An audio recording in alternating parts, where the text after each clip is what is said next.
Di dalam hidup itu kita jangan ngikuti gaya hidupnya orang lain.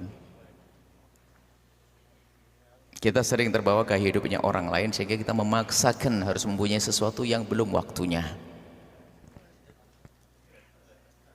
Akhirnya kita ngutang atau kredit.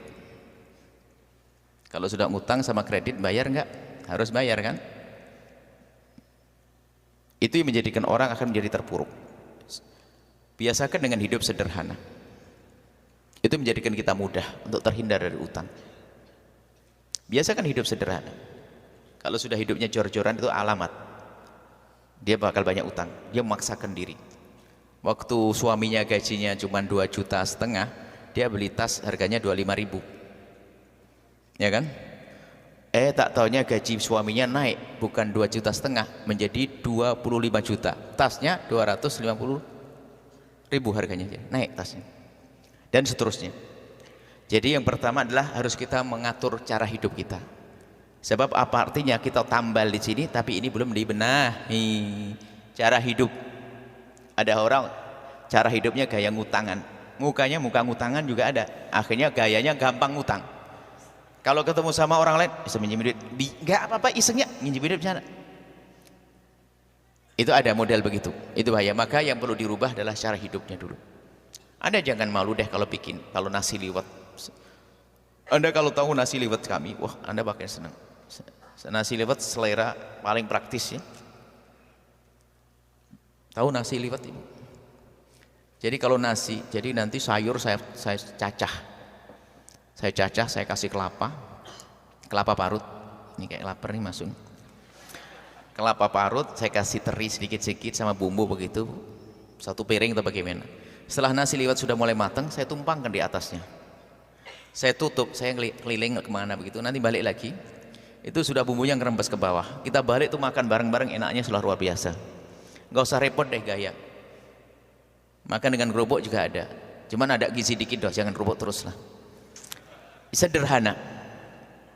Jadi jangan biasakan hidup. Ini. Jadi biarpun kita kasih apapun, jangankan kok hanya dikasih doa. Jangankan kok dikasih doa, dikasih duit untuk bayar utang pun kalau cara hidupnya belum dibenahi, besok ngutang lagi. Maka kita benahi adalah cara hidup. Jangan gengsi deh. Naik sepeda, nggak punya mobil nggak ada masalah, naik angkot malah nggak usah mikirin parkir, nggak usah mikirin ini, nggak usah mikirin beli bensin. Kok bingung orang naik angkot? Ngontrak rumah gengsi, rumah mewah bayar baru dibangun pun kadang-kadang besok langsung mati juga ada. Bahkan ada rumahnya gede, kamarnya ber-AC, kulkasnya gede. Kata dokter, untuk sementara Bapak jangan minum dingin, jangan tidur di tempat yang dingin. Aco. Bayangkan dunia begitu. Jadi sudahlah. Jadi jangan gengsi dengan. Kalau Anda gengsi naik sepeda, besok naik sepeda lama. Saya suka sepeda engkol, sepeda lama. Suka jalan-jalan begitu. Jalan kaki, jangan biasa gengsi. Baju jubah begini. Kalau di Cirebon ada namanya pasar kain, namanya Tegal Gubuk. Saya bisa kain ini Tegal Gubuk beli berapa semeter kiloan itu. Setelah dibikin jubah juga. Imamah putih saya cari tidak ketemu tadi. Akhirnya saya pakai hitam ini. Ini kalau beli, cuman di sini ada. Ini paling harganya 15.000, 20.000. Hah? Ada, bawa ke sini 25 lah. Naik dikit, naik kapal sebabnya. Artinya biasa saja, tidak usah kita dengan gaya hidup. Itu yang pertama, yang paling penting, dan semua kami himbau untuk seperti itu. Sebab kalau sudah ngutang, itu setan berbondong-bondong datang. Kalau kita sudah banyak utang, setan bondong-bondong datang. Bisiki. Kalau dia pengurus masjid, ambil duit kotak masjid. Kalau pengurus mondok, yayasan. Kalau dia macam-macam, pokoknya dia suruh ngambil pokoknya. Lah ini karena apa? Karena utang, malu, nah ditagih orang nggak bisa. Jadi kejahatannya di sana, ternyata sudah ditunggu sama setan. Baik, setelah itu ya, kalau masalah doa ya banyak doanya. Doa yang paling tepat adalah Anda berkenaan dengan waktu. Waktu yang paling indah untuk memohon adalah setelah kita melakukan sholat 5 waktu. Dengan bahasa apapun kita mengerti. di sepertiga malam akhir. Bayangkan kalau sudah hidupnya enggak sederhana, bangun malam juga enggak pernah, sholatnya kebut-kebutan, gimana ini? Jadi nah, setiap habis sholat, yaitu setiap habis sholat berdoa memohon kepada Allah dan sebagainya. Kemudian di pertengahan minta kepada Allah. Nah, itu perlu waktu-waktu yang tepat. Dan selagi masih punya utang, jangan berpikir tentang berbuat baik dulu selain bayar utang. Jangan berpikir sedekah dulu. Anda jangan tertipu. Kalau kamu sedekah nanti bisa bayar utang. Sedekahnya maksiat kok. Mempunyai utang sedekah. Coba aja. Saya utang kepada Anda 100.000. Hari ini harus saya bayar. Sementara Anda butuh 100.000. Tahu-tahunya apa? Saya sedekah 100.000 ke orang lain. Anda marah dengan saya. Ya enggak? Sedekah-sedekahan, hutangnya belum dibayar, kan begitu. Kita sering tertipu. Membayar utang hukumnya wajib. Dahulukan bayar utang. Jangan urus sedekah. Tapi saya kan pengen bantu pesantren Al-Bahjah tadi. Jangan bantu, ada yang bantu orang lain. Nah, kan Al-Bahjah tadi ada bosnya.